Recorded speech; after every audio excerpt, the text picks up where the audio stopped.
Hey, how's everybody doing there? So, time continues to move on. Welcome to Bangkok, Thailand.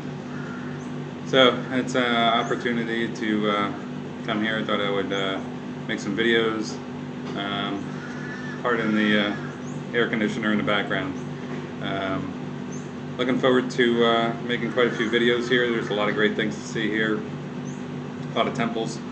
Um, the Green Mile, Benjamin Kitty Park, Lupini Park. Probably the pronunciation's not exactly the best. Um, so this is kind of day two here.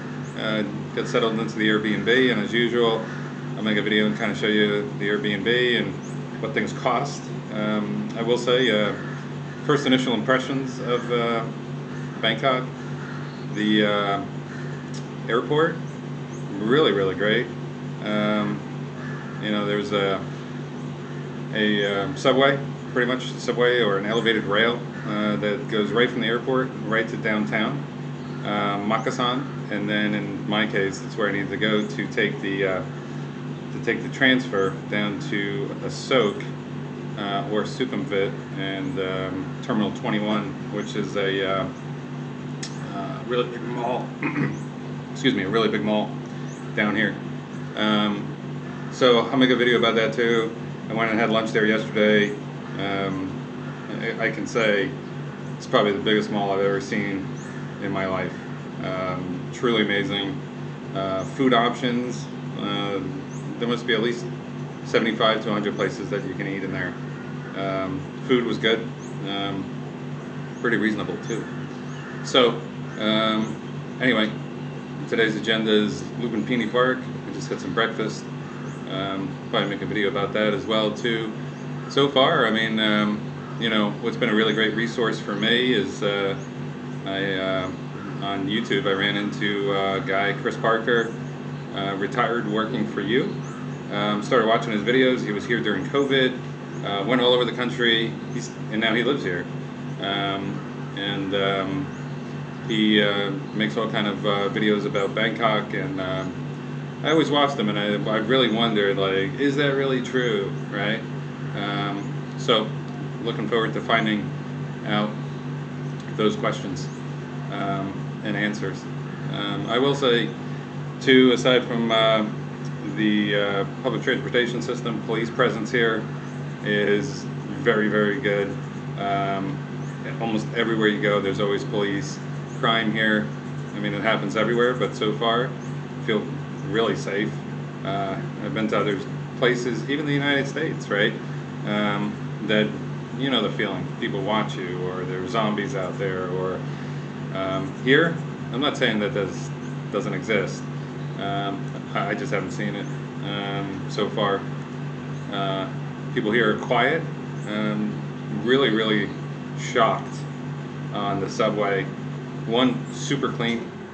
They have glass partitions that prevent you from getting even near the train. I know Canada implemented that when I was there, so that was really great to see. And people line up in a queue on both sides, and then the doors open, and people come out, and people go in. Really amazing. And you don't see that back in New York City, for example. It's just you have to fight to get off, and you have to fight to get on. So that's really nice. So far, I mean, pretty quiet where I'm at. I did take a walk down and go get some breakfast. I'll put the name of the place here on the screen.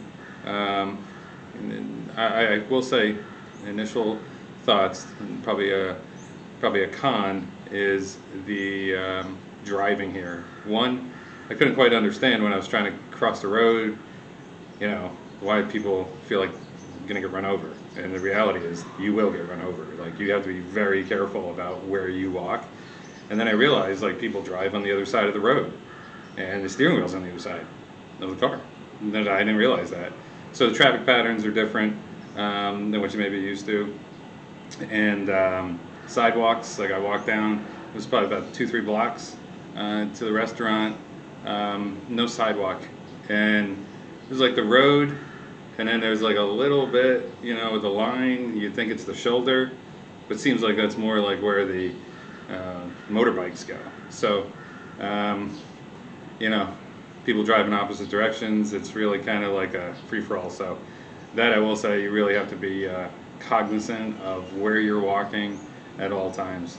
Um, so, um, but no different than any other city, right? So, um, you know, so that's the initial thoughts here. I'll get the day started. I've seen there is like a buffet vendor near the Lupin Park, about $2-3 for all you can eat. We're going to see if we can find that. So a couple other things too to note. Your money that you get here. One, don't put it in your back pocket. Not for the fact that pickpocketing is what I thought, but the local Thai people view that as offensive because it has the picture of the king, right? This is a kingdom of Thailand, and to have the king's face on your butt is offensive. Didn't know that. So always keep your money in your front pocket. You know, it's the recommendation. So we'll see how it goes. And as always, you know, thanks for watching these videos. And hopefully it helps people, right? That's why I make these, right? So anyway, let's get the day started.